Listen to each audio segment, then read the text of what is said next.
Selamat pagi anak-anak ibu. Senang kembali bertemu bersama anak-anak ibu sekalian. Semoga kita senantiasa dalam perlindungan Tuhan. Anak-anak ibu yang ibu sayangi, pada pagi hari ini kita awali pertemuan kita pada pagi hari ini dengan mengucap syukur pada Tuhan. Kita bersatu dalam doa.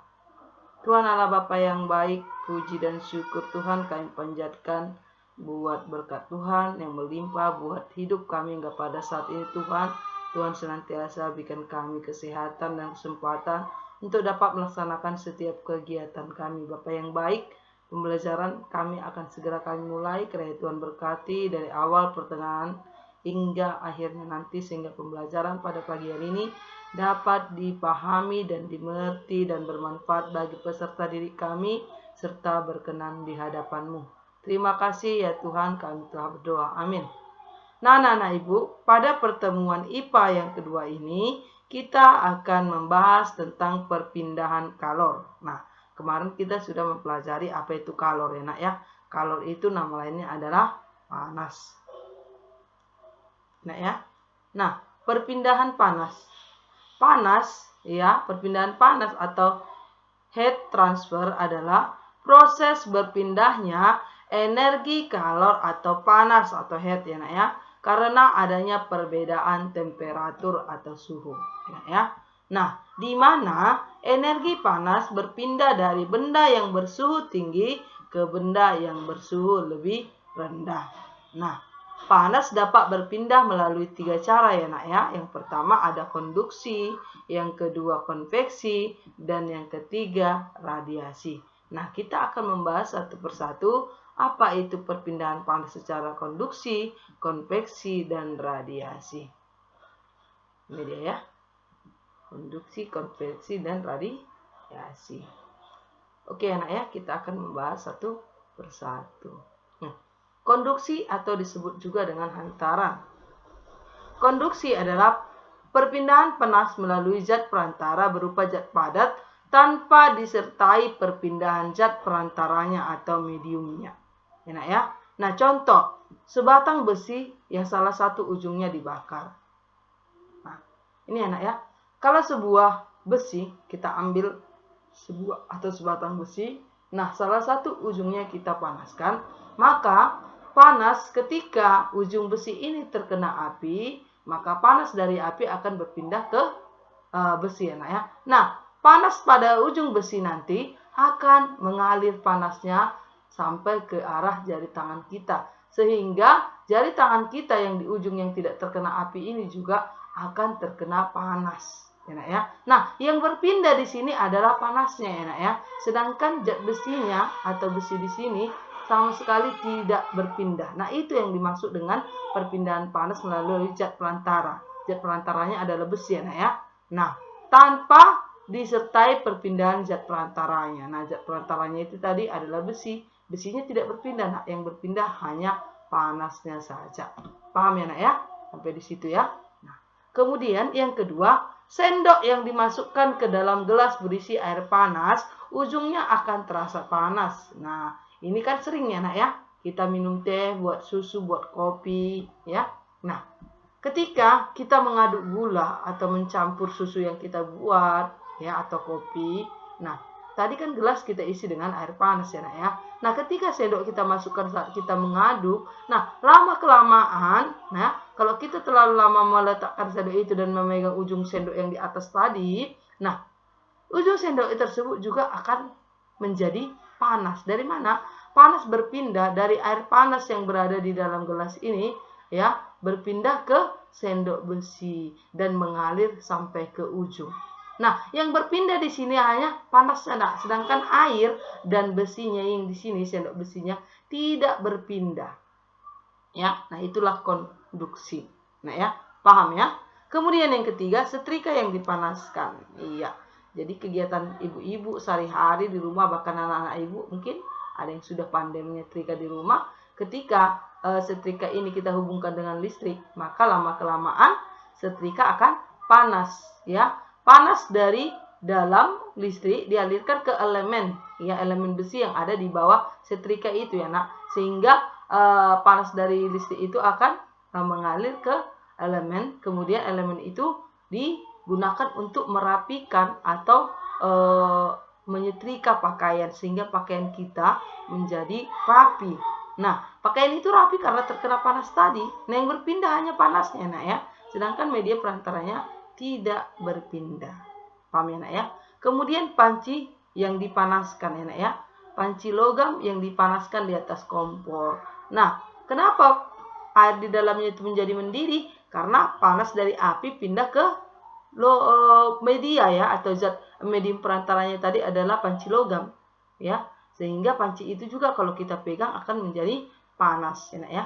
Nah, itulah perpindahan panas secara konduksi atau antaran. Paham ya, nak ya? Kita lanjut ya, nak ya.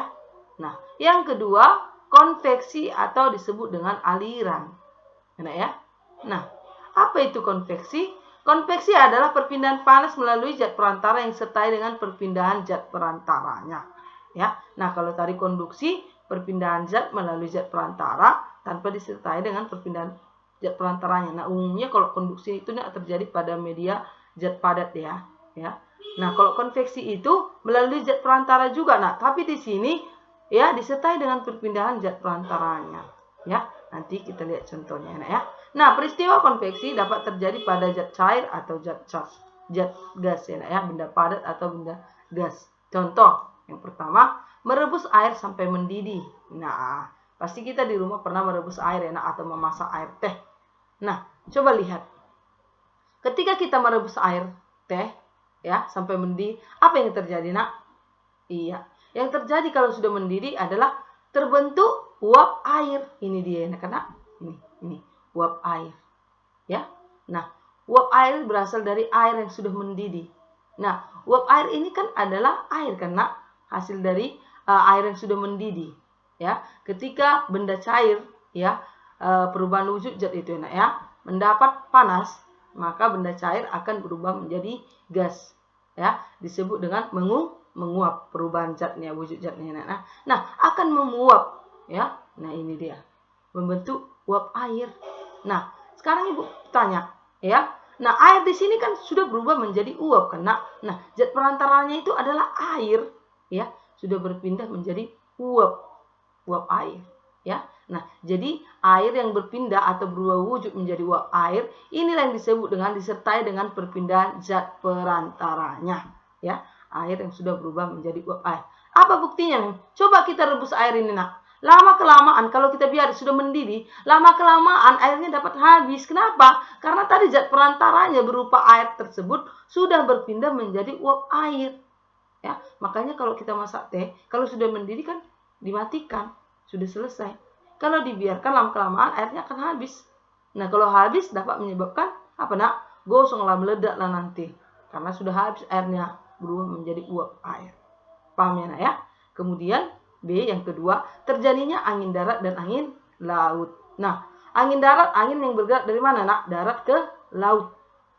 Ya, angin darat, angin yang bergerak dari darat ke laut, terjadi pada malam hari, dimanfaatkan oleh nelayan untuk menangkap ikan ke laut ya, nak ya. Nah, kemudian angin laut adalah angin yang bergerak dari laut ke darat, dimanfaatkan oleh nelayan untuk kembali ke darat. Nah, pada siang hari ya kan, mana yang cepat panas, nah? Air apa daratan? Ya, air ya, pastilah daratan lebih cepat panas daripada lautan ya. Maka panas akan berpindah dari darat ke laut ya. Demikian sebaliknya, pada malam hari maka air di laut akan terasa panas, maka akan sedangkan darat menjadi dingin karena tidak ada lagi matahari, nak. Maka nanti panas dari laut akan berpindah ke darat ya. Nah, itulah dia ya. Nah, berpindah di sini apanya, nak? Panasnya yang berpindah, bukan daratnya atau air lautnya. Panasnya saja yang bergerak, nak, berpindah. Makanya disebut disertai dengan perpindahan zat perantaranya ya, nak ya. Pohonnya, tanahnya nggak berpindah ya, nak ya. Nah, itu dia, paham ya, nak ya. Kemudian penggunaan cerobong asap pada pabrik ya. Cerobong asap pada pabrik atau sepeda motor, sama itu ya, nak ya.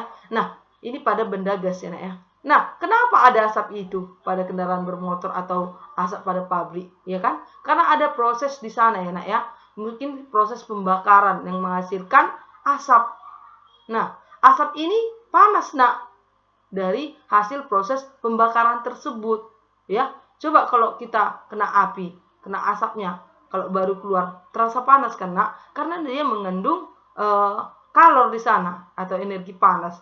Nah, energi panas pada asap ini juga ikut berpindah, ya, dari benda yang menghasilkan pembakaran dalam proses pabrik tersebut, ya, panasnya juga berpindah bersama dengan asapnya. Nah, itu yang disebut dengan disertai dengan perpindahan zat perantaranya, ya. Cukup mengerti, nak, ya. Kemudian yang ketiga, ya, radiasi atau pancaran. Ya, apa itu radiasi? Adalah perpindahan panas secara langsung tanpa melalui zat perantara. Jadi secara langsung, nak, ya. Kalau tadi konduksi konveksi itu sama-sama melalui zat perantara. Nah, perantara, ya, perbedaannya. Kalau konduksi tadi tidak disertai dengan perpindahan zat perantaranya. Nah, kalau konveksi disertai dengan perpindahan zat perantaranya. Nah, kalau radiasi tanpa melalui zat perantara. Jadi secara langsung dia, nak, ya. Nah, contoh, ya, panas matahari sampai ke bumi. Coba, nak, pada siang hari, ya, matahari terik, bumi akan terasa panas dan hangat. Nah, sekarang pertanyaannya, matahari itu panasnya sampai ke bumi secara langsung karena tidak ada media perantaranya, langsung ke bumi. Nah, ya, nah itulah dia. Kemudian apa lagi? Panas dari api unggun sampai ke tubuh kita, ya. Ketika kita menyalakan api atau api unggun, kita berdiri, ya, di dekat perapian, maka kita akan terasa hangat. Kenapa? Karena panas dari api sudah berpindah ke tubuh kita secara langsung, nah, ya, tanpa ada zat perantaranya. Nah, kemudian pakaian menjadi kering ketika dijemur di bawah terik matahari, iya. Jadi, ya, pakaian itu mendapat panas secara langsung dari matahari sehingga pakaian menjadi kering. Paham, ya, nak, ya? Sampai di sini, ya. Paham, ya? Nah, itu dia perpindahan panas, ya, nak, ya, dengan 3 cara, ya. Nah, benda yang bersuhu tinggi akan memancarkan cahaya dan energi kalor. Itulah tadi si matahari, nak, ya. Matahari itu bersuhu sangat tinggi atau panas, ya, akan memancarkan cahaya dan energi kalor. Makanya ketika ada cahaya panas, maka kita akan terasa hangat. Di bumi pun terasa panas atau hangat, ya. Kemudian biasanya umumnya, ya, benda-benda yang berwarna putih itu penyerap dan pemancar kalor radiasi yang kurang baik. Enak, ya.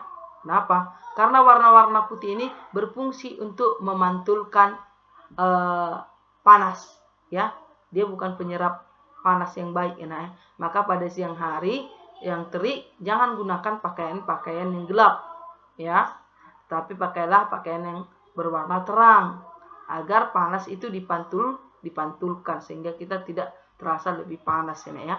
Kemudian sedangkan warna putih itu merupakan penyerap dan pemancar kalor radiasi sangat baik, iya, nak. Jadi warna hitam, gelap coklat itu adalah penyerap cahaya panas yang radiasi atau panas yang sangat baik. Sehingga pada siang hari hindarilah pemakaian pakaian berwarna gelap karena akan menambah panas badan atau tubuh kita. Nah, itu dia, ya. Oke, itulah perpindahan panas, ya, ya. Nah, sekarang latihan atau tugasnya ada 5. Yang pertama, perpindahan panas melalui zat perantara berupa zat padat tanpa disertai perpindahan zat perantaranya disebut, ya. Yang kedua, panas matahari sampai ke bumi terjadi secara titik-titik, ya. Merebus air sampai mendidih merupakan contoh perpindahan panas secara titik-titik. 4. Perpindahan panas yang tidak memerlukan zat perantara disebut perpindahan panas secara titik-titik. Energi panas dapat berpindah dari benda yang bersuhu tinggi ke benda yang bersuhu titik-titik. Nah, anak-anak ibu jangan lupa, ya, hari Selasa tugasnya dikumpul, dibuat tanggalnya, nak. Setiap pembuatan tugas itu dibuat tanggalnya dan pertemuan IPA yang keberapa, ya, nak. Jangan ada lagi tugas yang tidak dikumpulkan seperti semester lalu karena ini penentuan kamu tinggal atau naik kelas, ya. Nah, atas keperhatian anak-anak ibu ucapkan terima kasih. Sampai bertemu pada pembelajaran berikutnya dan ibu ucapkan terima kasih. Salam sehat dan tetap semangat. Selamat pagi.